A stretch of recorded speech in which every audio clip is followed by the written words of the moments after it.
এতে আমরা বুঝতে পারি কি যে এই দিনটার এত গুরুত্ব আমার আল্লাহর কাছে। শত পাপ করিন্না বান্দাও যদি এই দিনের উসিলা দিয়ে আল্লাহর কাছে দোয়া করে, এই দিনটাকে উসিলা করে আল্লাহ পাপীর পাপ মোচন করে দিবেন, গুনাহগারের গুনাহ আল্লাহ মাফ করে দিবেন। কিন্তু উসিলা থাকতে হবে আশুরা। এই আশুরাকে তো আমরা অন্যান্য মাসের 10 তারিখের মতোই মনে করি, অত্যন্ত ফজিলতের, যেটা আমরা আসলে বুঝতেও পারতেছি না। এই বরকতপূর্ণ দিনে সবাই যদি মুক্তি পায়া থাকে, নবীর আওলাদ ইমাম হুসাইন তো কারবালা থেকে মুক্তি পায়া যাইতেন, এটাও তো নবীর আওলাদের উপর এক ধরনের পরীক্ষা ছিল। কিন্তু ওনারা মুক্তি হলেন না, উল্টো সপরিবারে ওনারা শাহাদত বরণ করলেন। এইটার ভিতরে রহস্য।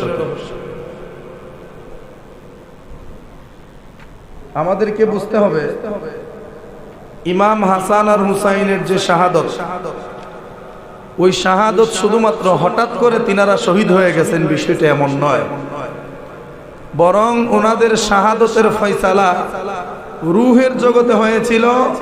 ওনাদের শাহাদতের জন্য আমার নবী নিজেও দোয়া করেছিলেন। এমনকি নবীজি দোয়াতে বলছিলেন এভাবে, আল্লাহুম্মা আ'তিল হুসায়না সাবরা ওয়া আজরা। আল্লাহ আমার হাসান হুসাইন তারা কঠিন পরীক্ষার সম্মুখীন হবে, তোমার নির্দেশেই আমি নবী দোয়া করছি, হে আল্লাহ এই কঠিন পরীক্ষায় তারা দুই ভাইকে তুমি ধৈর্য ধরার তৌফিক দিও। যেমন পরীক্ষা ইব্রাহিম আলাইহিস সালাম আর ইসমাইল আলাইহিস সালামের হয়েছিল, ওই রকম কঠিন পরীক্ষার সম্মুখীন আমার হাসানও হবে, আমার হুসাইনও হবে।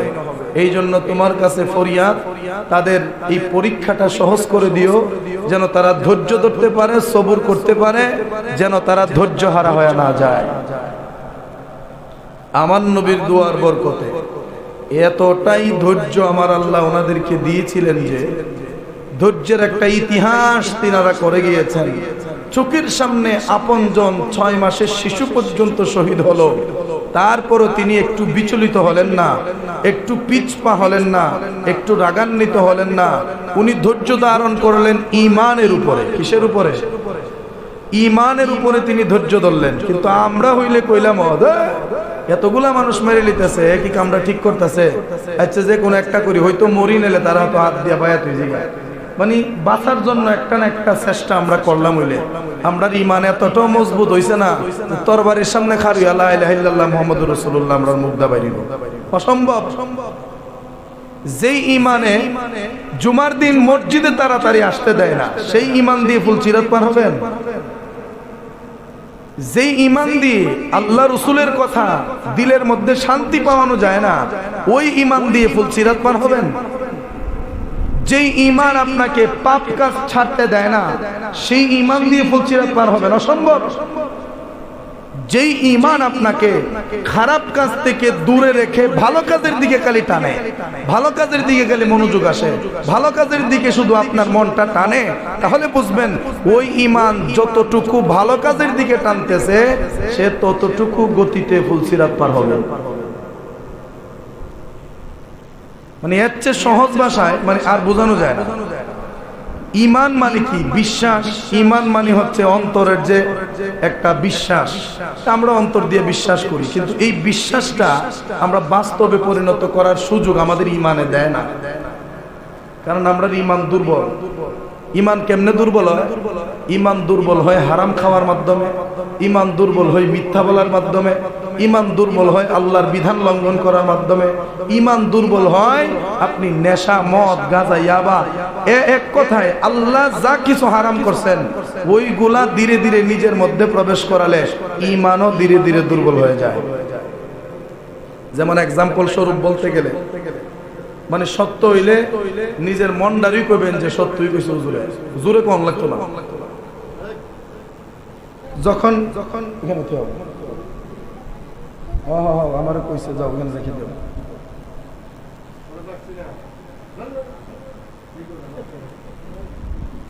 আচ্ছা বোঝার চেষ্টা করেন।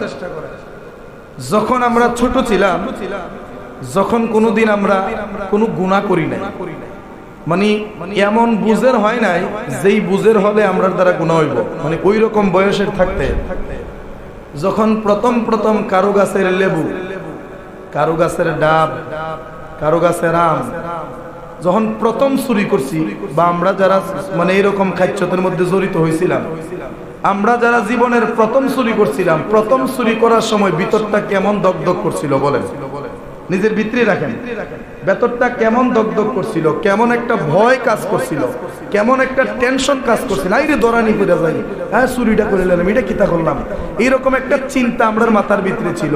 সাধারণ একটা পেয়ারা চুরি করার সময় দিলের ভিতরে তুফান শুরু হয়ে যেত গা, আর এখন বড় বড় চুরি, ইমান চুরি করতেছি, আমল চুরি করতেছি, হালাল টিয়া চুরি করে হারাম বানায় খাইতেছি, এরপরে দিলটার ভিতরে এইরকম লারা পড়ে পড়ে না, কেড়ে পড়ে না, মানে ওই সময়ের ইমান আর রহনের ইমানে গিয়ে মিলতেছে না, মানে বয়স বাড়তেছে, একটা দুইটা করতে করতে হারাম কাজ এগুলা বাড়তে বাড়তে বাড়তে বাড়তে আমল নামায় যখন হারামের সংখ্যাটা বেশি হয়ে যায়, ইমান অটোমেটিক দুর্বল হয়ে যায়। সেই জন্য সেই ইমানে আল্লাহ রসুলের প্রশংসা করে স্বাদ পাওয়া যায় না।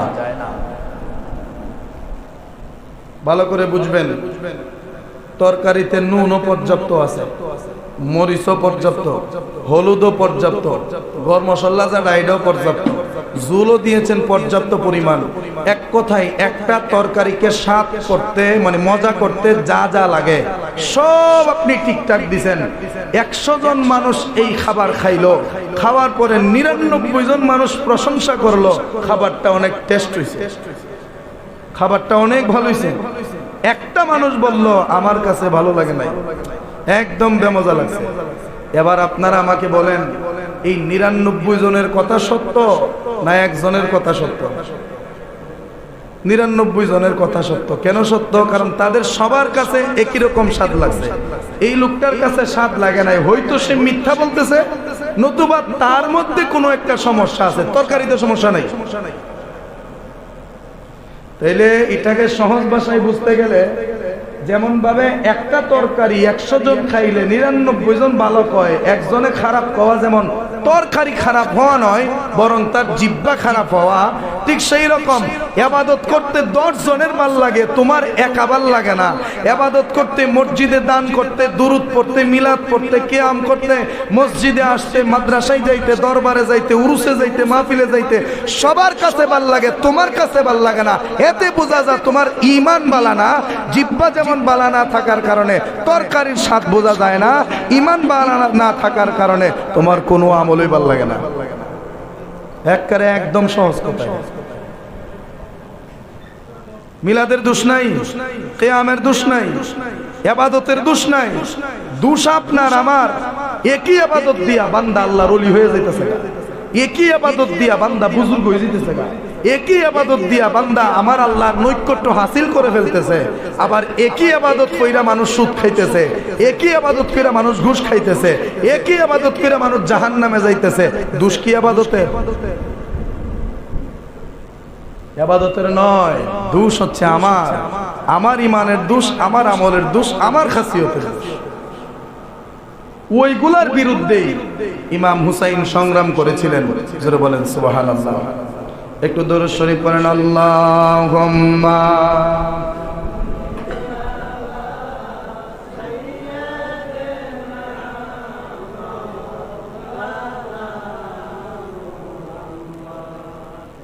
ওয়ালা আলি সাইয়্যিদিনা।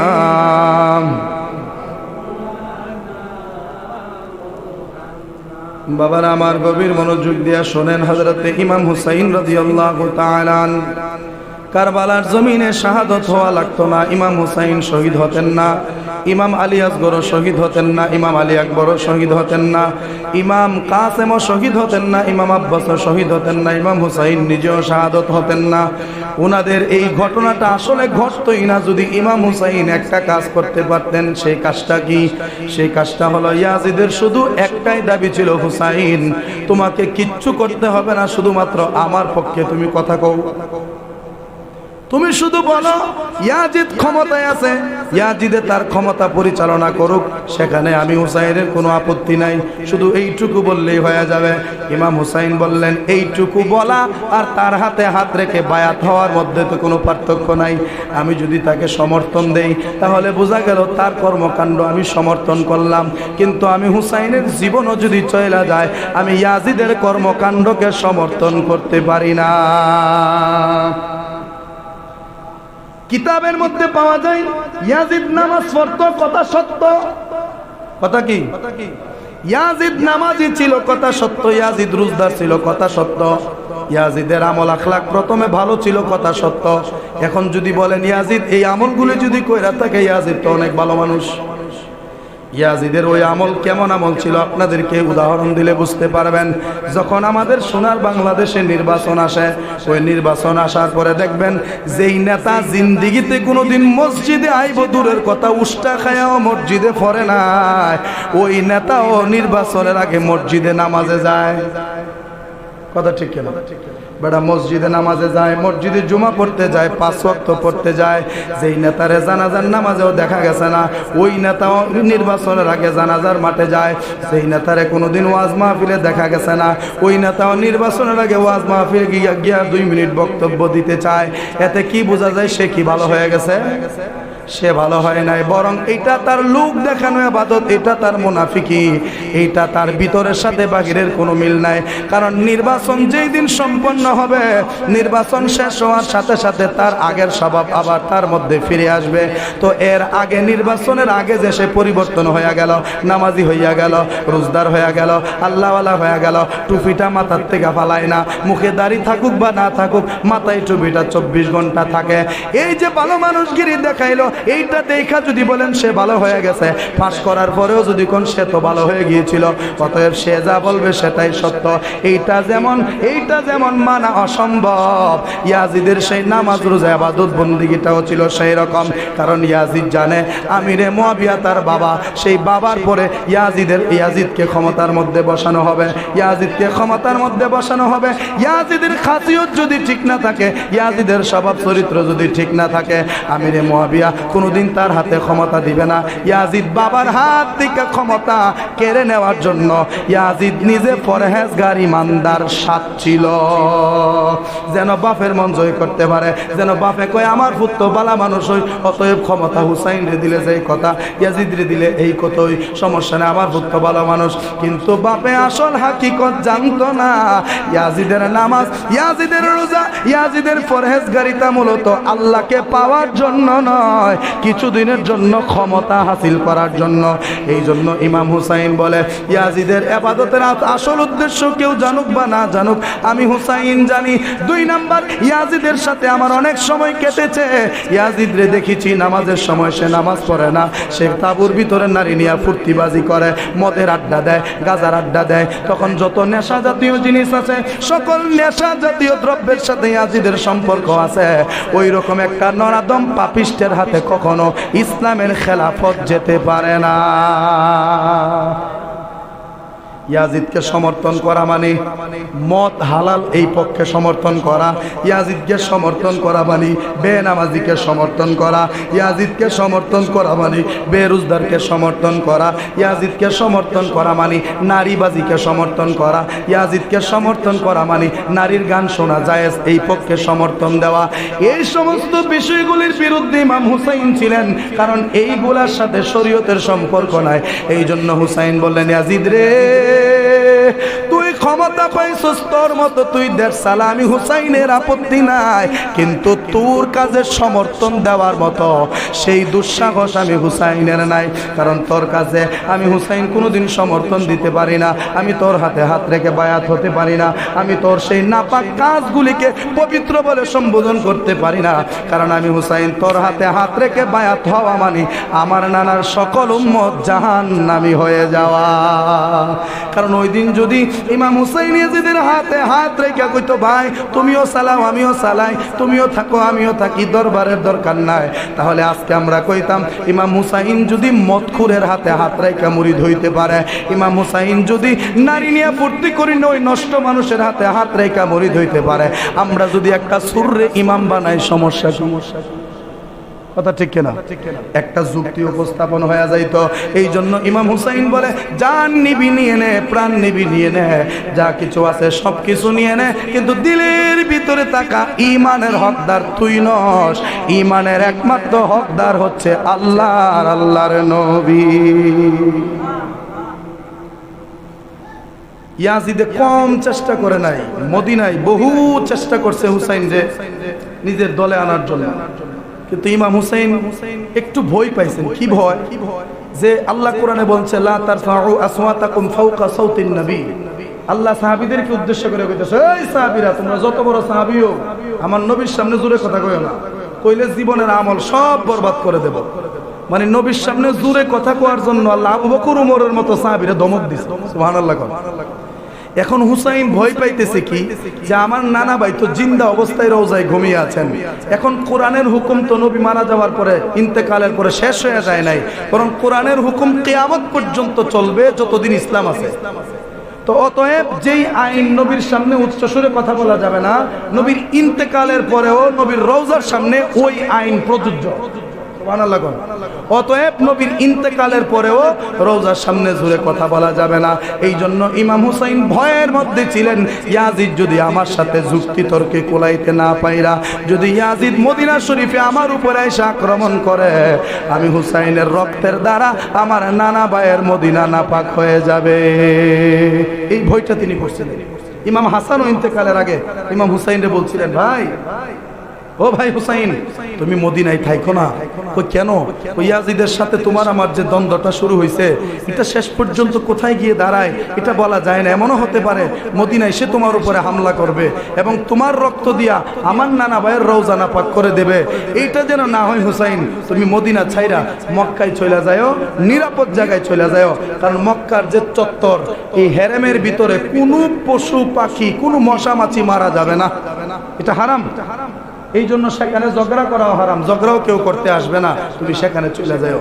ইমাম হুসাইন শেষ পর্যন্ত নিয়ত করেছিলেন তিনি চলে যাবেন মক্কাতুল মুকাররমা, আমার নবীজির কাছ থেকে বিদায় নেয়া, মা ফাতেমার কাছ থেকে বিদায় নেয়া, হযরতে ইমাম হাসানের কাছ থেকে বিদায় নেয়া।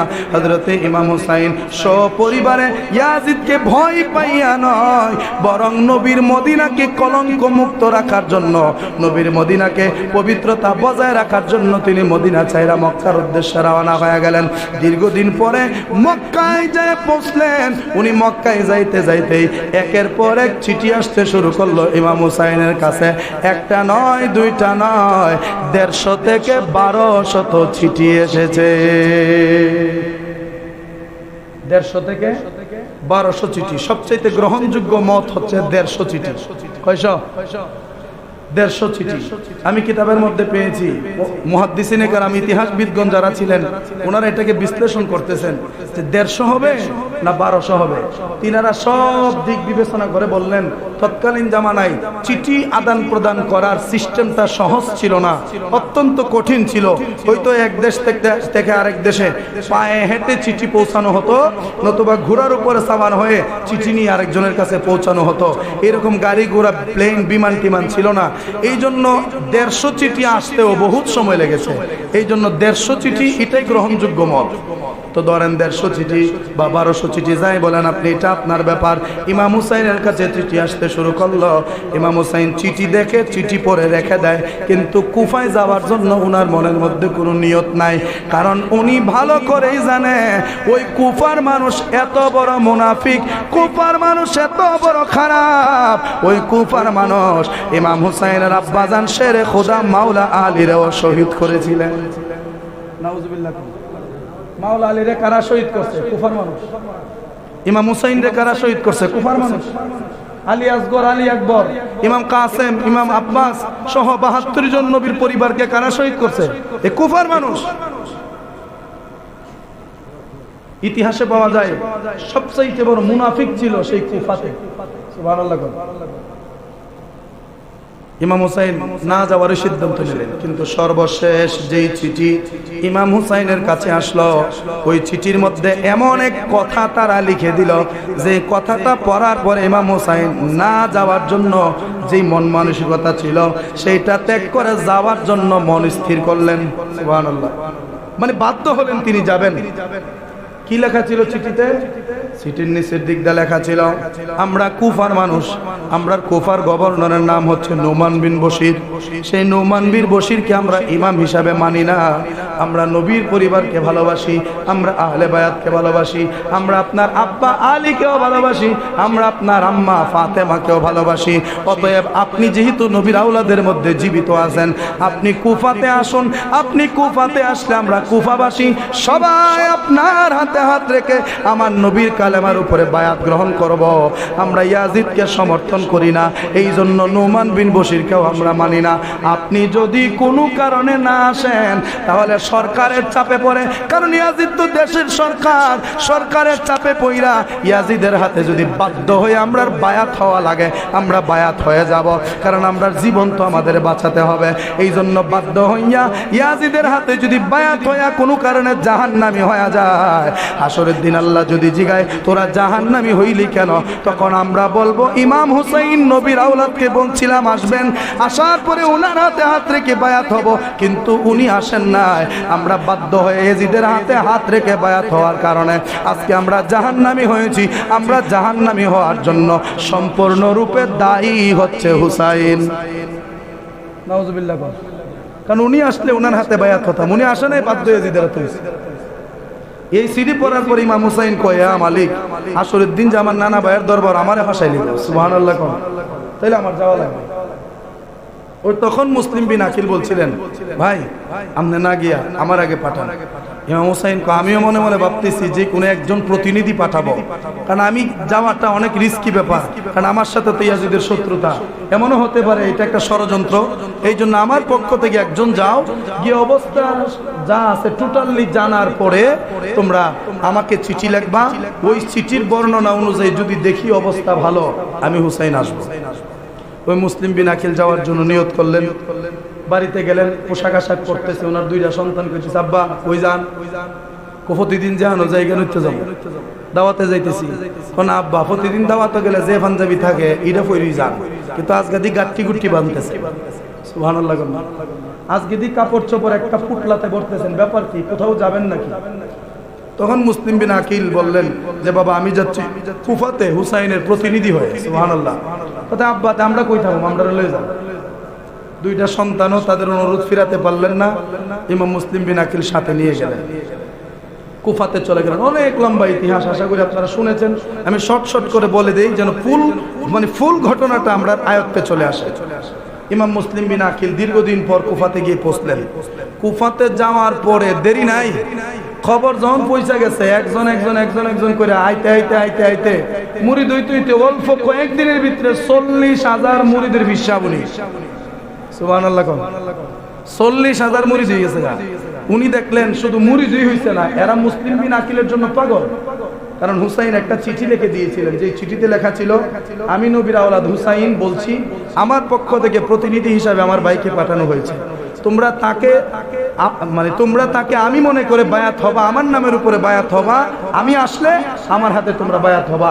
সে তোমাদের কুফার পরিস্থিতি আমাকে জানাবে, যদি ভালো দেখি আসবো, যদি ভালো না দেখি আসবো না। এই চিঠি ইমাম মুসলিম বিন আকিল যখন সবাই দেখাইলেন, দেখলেন নিচে হুসাইনের সিগনেচার, সবাই বিশ্বাস করলেন যে ওনাকে হুসাইনই পাঠাইছে, অতএব ইমাম হুসাইন আসবে, আমরা তার হাতেই বায়াত হই। একে একে হইতে 40,000 মুরিদ যখন হয়ে গেল, ওই দিক দিয়া আমরা 52 শোষণ গেরামো কি ও বলে হুসাইনি না এজিদিও কিছু থাকতে পারে। হ্যাঁ, এই 52 শোষণ গেরামো বা নাসিরনগর উপজেলা অগল তুই কি হুসাইনি না কিছু এজিদি তাহে অগল তুই আওয়ামী লীগ না কিছু বিএনপিও তাহে, আবার হন বিএনপির আমল বিএনপিও বলতা না কিছু আওয়ামী লীগও তাহে। দেখবেন তলে তলে আওয়ামী লীগ থাকতে আওয়ামী লীগ কোনো নেতার গায়ে গরম লাগছে না, কারণ গরম লাগছে না কেন, কারণ তারা ফেসবুকে পোস্ট দিলে নিজের সরকারের বিরুদ্ধে পোস্ট দিব, উদি দিয়ে লাভ নাই, এই জন্য তারা নীরব। অহনজন বিএনপির আমল, অহনজন বিএনপি সরকার, অহন গরম লাগে আওয়ামী লীগের গায়ে, বিএনপির গায়ে লাগে না।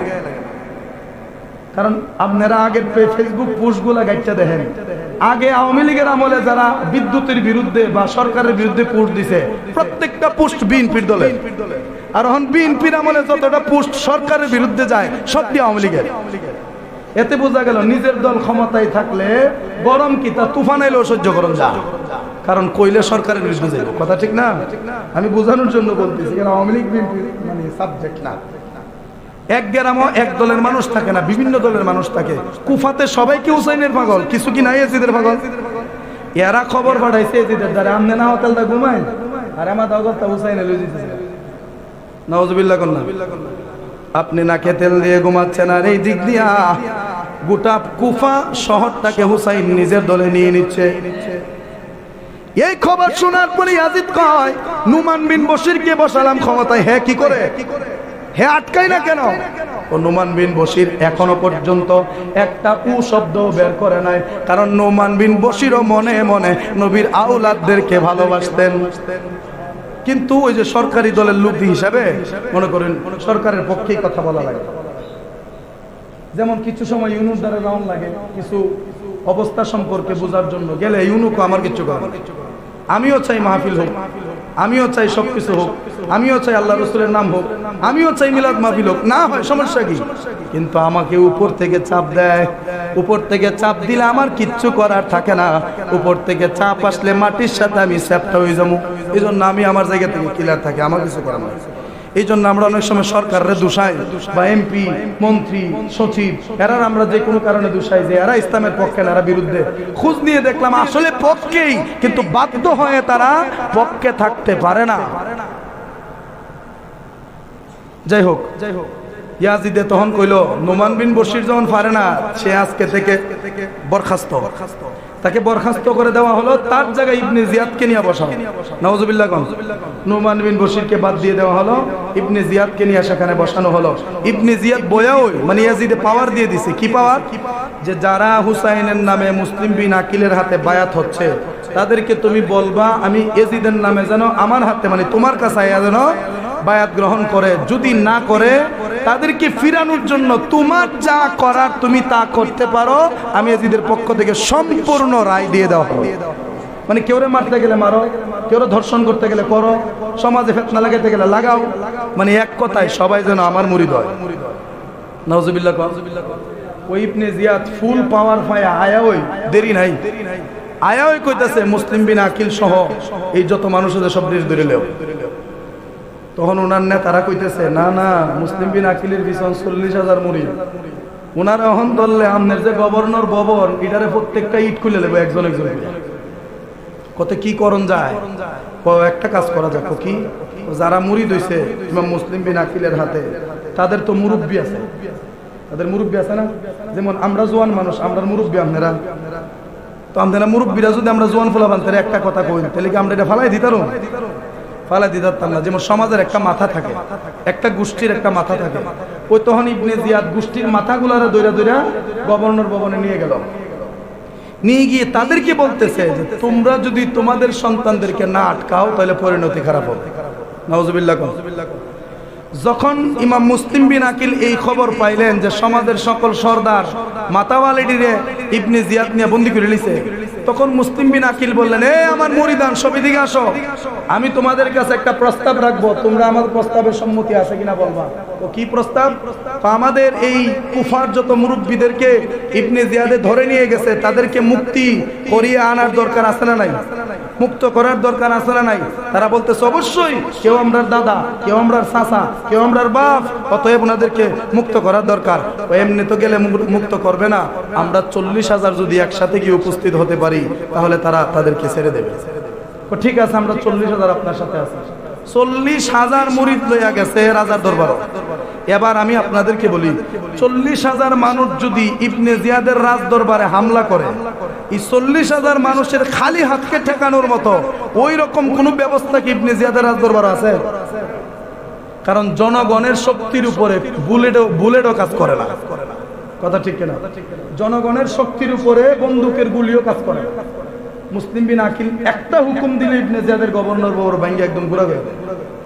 ইবনে জিয়াদ যখন দেখছে ও মা গো, একজন দুইজন না 40,000, এর ফাজামা গরম হয়েছে। তখন যদি এ বুঝা আমি ডরাইছি, তাহলে তো মানে যে বান্দাটা ডরা এর ওই সাবদার তলে মানে মাটির তলে হারাই, বই পাইলে শেষ। বই পাইলে কি শেষ। ইবনে জিয়াদ তো নিজে বই পেয়ে গেছে এবং ভয়ের চোটে তার ঘাম ছুটে গেছে। এখন আমি কি করব? আবার কই যদি আমি বলি আমি বই পেয়ে গেছি, তাহলে তো আমার অবস্থা খারাপ হয়ে যাবে, আমাকে মেরেও ফেলতে পারে। না, বই পাইছি আমিই পাইছি, কিন্তু বুঝানো যাবে না। তখন ইবনে জিয়াদ দৌড়ায় গেল ওই ঘরের ভিতরে যে বন্ধু হয়ে তুই সর্দার, এরারে গিয়া দর দেখাইতেছে, এই তোমরার ভাই চাচা বাতিজা নাতি ফুট এরা এসে আমারে মারতে হবে, তোমরা যদি এরারে না আটকাও, এরার যদি বাড়িতে যাওয়ার কথা না বলো, তোমরার মাথা তো যাইবই, তোমরা মরার পরে এরার ভেজা কোন জুলুম যাইব এটা তোমরাও আন্দাজ করতে পারো। এই মুরব্বীরে ডর দেয়াইছে। তখন আমরা কি করতাম, তখন মুরব্বীরারে ওই ইবনে জিয়াদে কইতেছে, তোমরা গিয়া খালি কইবে এরা যেন যার যার বাড়িতে জায়গা, আর আমার সাথে আপোষ করার জন্য তোমরা কথা বলবা, এটা কয়ে দিবা খুললে হয় না।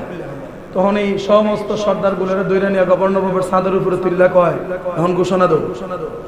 তখন সর্দার আগল থেকে কইতেছে, আমার ফুট কাটা, আমার নাতি কাটা, বাতিজা কাটা, তোমরা এখানে যারা আছো চলে যাও, আমরা যা বোঝার আমরা বুঝবো, তোমরা চলে যাও।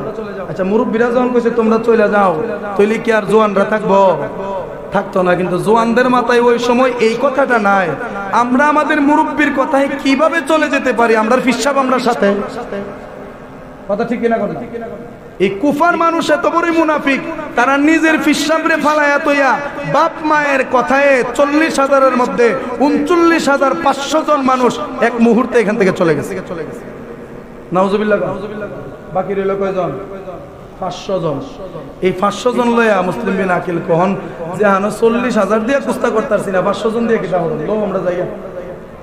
ইমাম মুসলিম বিন আকিল সেখান থেকে ফিরে আসলেন, আয়েশা বলে চলো আমরা নামাজের রক্ত হয়েছে নামাজ পড়বো। নামাজের ভিতরে ঢুকলেন, পিছনে 500 মুসলিম। নামাজের সালাম ফিরাইয়া দেহে ওনার 2 ফুট 2 পাশে আরেকজন। নাউজুবিল্লাহ কম। এই 500 জন গেল ওই সময়, কিন্তু ওই সময় পিসাবের সামনে তোর যাইতারে না, লজ্জা শরম, বাজানে কি কইব। কিন্তু বাজান জন নামাজে খারিছে, পিছনে কিতা হইতেছে আরে এটা তো আর বাজানে জানে না, এই জন্য অগুচরে তারাও চলে গেল। এক কথা, ইমাম মুসলিম বিন আকিল তখন একা হয়ে গেলেন। কিন্তু মাঝখানে উনি এরার অবস্থা দেখে ইমাম হুসাইনের কাছে সিটি লেখা লাইছে, লেখা কইছে ভাই সিটি পাওয়ার পরে এক মুহূর্ত দেরি করবেন না, চলে আসবেন। চিঠি গিয়ে ওই দিক দিয়ে ইমাম হুসাইনের কাছে পৌঁছে, এই দিক দিয়ে মুসলিম বিন আকিল ইয়াজিদের হাতে বন্দী হয়েছে। নাউজুবিল্লাহ। অনেক লম্বা কাহিনী। শামে কারবালা নামক, এটা তো কারবালার ইতিহাসের বই, এটা কারবালার ইতিহাসের বই। আর উনি একজন বিশ্বস্ত লেখক, নাম হচ্ছে খতিবে পাকিস্তান আল্লামা মোহাম্মদ শফি কারবি রহমতুল্লাহ। উনি একজন সুন্নি মানুষ ছিলেন। মারহাবা কোন, শিয়াও নয় খারিজিও নয়, সুন্নি। এই জন্য এটা খুব বিশ্বস্ত কিতাব। অনেক ঘটনা মাঝখানে ঘটলো, সব ছেড়ে দিলাম। উনি দুয়ারে দুয়ারে গেলেন, কেউ দরজা খুলে না। শেষে এমন একজন মহিলা ঘরের দরজা খুলছে, যেই মহিলার ফুত এজিদের লোক, কিন্তু মহিলাটা নবীর আওলাদের লেগে পাগল। সুবহানাল্লাহ। ওই তার ছেলে আয়েশা ধরে নিয়ে গেল, নিয়ে ইমাম মুসলিম বিন আকিলকে শহীদ করে দেওয়া হলো। আর ওই দিক দিয়ে ইমাম হুসাইন কুফার উদ্দেশ্যে সপরিবারে রওনা হয়ে গেলেন। ইমাম হুসাইন একাই আসতেন, কিন্তু ইমাম মুসলিম বিন আকিলের চিঠি পাওয়ার পরে উনি পরিপূর্ণ বুঝতে পারলেন কুফার মানুষ অত্যন্ত ভালো, তারা শুধু আমাকে নয় আমার সন্তানগুলিরেও তারা আদর করবে। এই জন্য তিনি সন্তান স্ত্রী পুত্র যা আছে সবাই লয়া মেহমানদারির উদ্দেশ্যে রওনা হয়েছেন। ইমাম হুসাইন তো নিজেই বলেছেন, মে আয়া নেহি হো বুলায়া গয়া হো, মুঝে কো ফাওয়ালো মুসাফির ন সমঝো, মে আয়া নেহি হো बुलाया गया हूँ, मैं आया नहीं हूँ बुलाया गया हूँ। खुदा जाने कैसी है मेज़बानी, बहादुर पियासों का है बंद पानी मुक़द्दर में है हौज़ कौसर का पीना मैं पियासा नहीं हूँ पिलाया गया हूँ मैं पियासा नहीं हूँ बुलाया गया हूँ मुझे को फवालो मुसाफिर न समझो ओहे को फबाशी আমায় মুসাফির ভেব না আমি এমনিতে আসিনি দাওয়াতে এসেছি আমি এমনিতে আসিনি দাওয়াতে झुकाता जो सर बरगाह है खुदा में वही सर कलम हो गया करबला में शहादत की मंजिल को पाया है मैंने मैं मुर्दा नहीं हो जिलाया गया हो मैं मुर्दा नहीं हो जिलाया गया हो मुझे को फवालो मुसाफिर न समझो मैं आया नहीं हो बुलाया गया हो मैं प्यासा नहीं हो पिलाया गया हो मैं मुर्दा नहीं हो जिलाया गया हो कौन अल्लाहु अकबर जोरे कौन या हुसैन ইমাম হুসাইন কুফার মানুষে কইছিল এই আমি এমনি আসি নাই তোরা আমারে দাওয়াত করে আনছস দাওয়াত করে না মেহমানের উপরে তোরা জুলুম শুরু করছস নাউজুবিল্লাহ কোন আর এটা মূলত আল্লাহর তরফ থেকে ফয়সালা নাইলে তিনি মদিনা থেকে মক্কায় আসবে কেন মক্কা থেকে কুফায় আসতে গিয়া কারবালাই যাবে কেন সুবহানাল্লাহ কোন এটা আসমান থেকে ফয়সালা হয়েছে ইমি শর্ট করে আর একটু কথা বলে 2 মিনিট কথা বলে আমি শেষ করে দেব ইনশাআল্লাহ বাকি ইনশাআল্লাহ বাকি যে আলোচনাটা থাকবে আগামী জুমাতে বলবো হযরত ইমাম হুসাইন যখন পরিবারে রওনা হলেন উনি আস্তে আস্তে আস্তে আস্তে এমন একটা জায়গায় আসলেন যেই জায়গাটা হচ্ছে 3 ফতের মাথা এইরকম একটা জায়গায় আসার পরে একটা রুট গেছে কারবালার দিকে একটা রুট গেছে কুফার দিকে তিনি কুফার রাস্তা ভুল করে কারবালার যে রাস্তা ওই রাস্তা ধরে সামনের দিকে হাঁটতে শুরু করলেন হাঁটতে হাঁটতে এমন একটা জায়গায় গিয়ে পৌঁছলেন যেখানে যাওয়ার পরে হযরত ইমাম হুসাইন রাদিয়াল্লাহু তাআলা দুলদুল নামক যে ঘোড়াখানা ওই ঘোড়ার সামনের 2টা পা জমিনের ভিতরে ঢুকে গেছে সুবহানাল্লাহ কোন ঘোড়ার সামনের 2টা পা জমিনের মধ্যে ঢুকে গেছে ইমাম হুসাইন আটকে গেলেন আর সামনের দিকে যেতে পারছে না ঘোড়ার পাও বের করতে পারছে না আর সামনের দিকে যেতেও পারছে না ইমাম হুসাইন রাদিয়াল্লাহু তাআলা আনহু ওনার বোন ওনার আপনজন যারা ছিলেন সবাইকে বললেন সবাই ঘোড়া থেকে নামেন একটা দৃশ্য দেখে যান এইখানে আমার ঘোড়ার পা জমিনের ভিতরে ঢুকে গেছে এই দৃশ্য দেখার আগেই ইমাম হুসাইনের যে বোন জয়নব ইমাম হুসাইনের ঘোড়ার উপরে থাকতেই বলছিল ভাই মদিনা থেকে এত জায়গা আসলাম রে ভাই কিন্তু কোথাও মনের ভিতরে একটুর জন্য ভয় লাগে না কোথাও মনের ভিতরে একটু ভয় ঢুকে নাই কিন্তু এখন যেই জায়গায় আছি রে ভাই হুসাইন এই জায়গায় আসার পরে আমার মনের মধ্যে কেমন যেন ভয় লাগতেছে কারণ ভাইয়ের বিপদ হওয়ার আগে বোনে জানে সবার আগে কথা ঠিক কিনা ভাই যখন বোনের বাড়িতে বেড়াতে যায় বোন তার জীবনের সবকিছু দেয়া হইলেও ভাইরে আদর করার চেষ্টা করে মায়া করার চেষ্টা করে কিন্তু ওই বোন যখন ভাইয়ের বাড়িতে বেড়াইতে আসে ভাই বউয়ের কারণে একদিনের বেশি থাকতে পারে না কথা ঠিক কিনা আমরা ভাইয়েরা বোনগুলার যতটুকু মহব্বত করি তার চাইতে কয়েক গুণ বেশি বইনেরা ভাইদেরকে মহব্বত করে। এইটা যুগ যুগ ধরেই হয়ে আসছে। ইমাম হুসাইনের যে বোন জয়নবে ডাক দেয়া কই, ভাই হুসাইন, মক্কা থেকে মদিনা থেকে এত জায়গা যে আসলাম, কোথাও তো মনের মধ্যে ভয় লাগলো না। এই জায়গায় আসার পরে মনটা জানি কেমন কেমন করতেছে। ঠিক ওই মুহূর্তে ঘোড়ার পা জমিনের ভিতরে ঢুকে গিয়েছিল। হুসাইন ডাক দেয়া কই, বোন রে, তুমি মনের মধ্যে যেই ভয় পেয়েছিলা সেটাই দেখো বাস্তবে রূপ নিতে যাচ্ছে। কই কি? আমার ঘোড়ার সামনের দুইটা পা জমিনের ভিতরে ঢুকে গেছে। জয়নবে ডাক দেয়া কই, হুসাইন, ঘোড়ার পা জমিনে ঢুকার মাধ্যমে কি হয়েছে, কি বোঝাতে চাও? তখন হুসাইন ডাক দিয়ে বলতেছে, এখন বলবো না, কিছুক্ষণ পরে বলবো। তোমাদেরকে আগে ভাগে জানায়া দেই, এমন এক জায়গায় এসে আমরা হাজির হয়েছি, এই জায়গা থেকে আর মনে হয় সামনে যাওয়া যাবে না, পিছনেও যাওয়া যাবে না, কারণ রাত্র হয়ে গেছে। এখানে আজকের রাত্রটা আমাদের কাটাতে হবে, সন্ধ্যা ঘনিয়ে আসতেছে।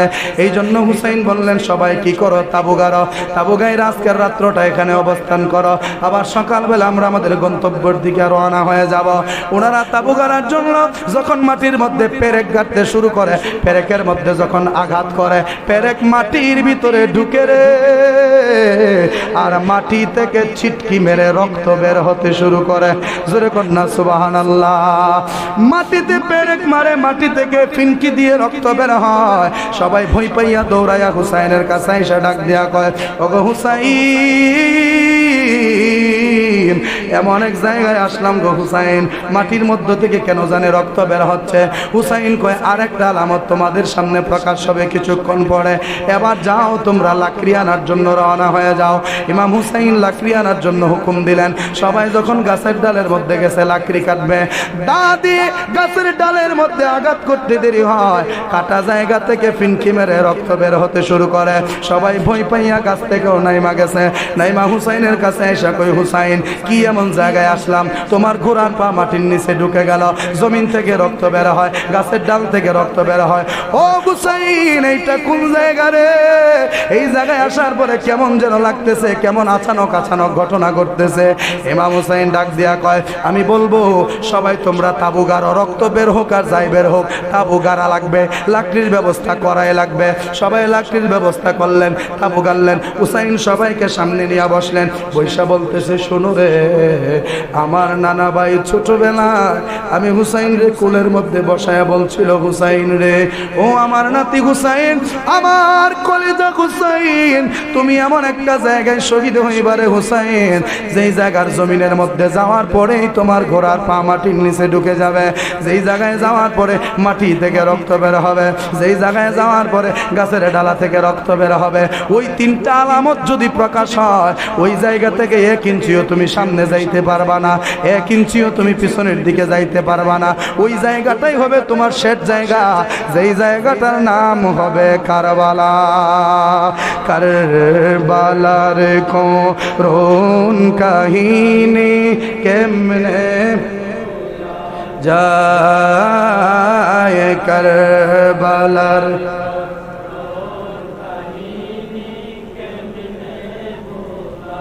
নবীর আওলাদ শহীদ করল নিষ্ঠুরে জিন্দায়,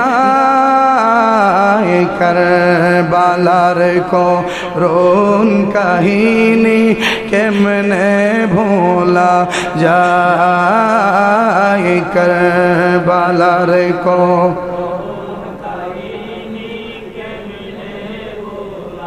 দয়াল নবী যেই গোলেতে চুমু খেতেন, দিনে রাতে চুমু খেতেন, সেই গোলাতে বিষের ছুরি, সেই গোলা সুরি শিমরে চালাই, কারবালার করুণ কাহিনী কেমনে ভোলা যায়, কারবালার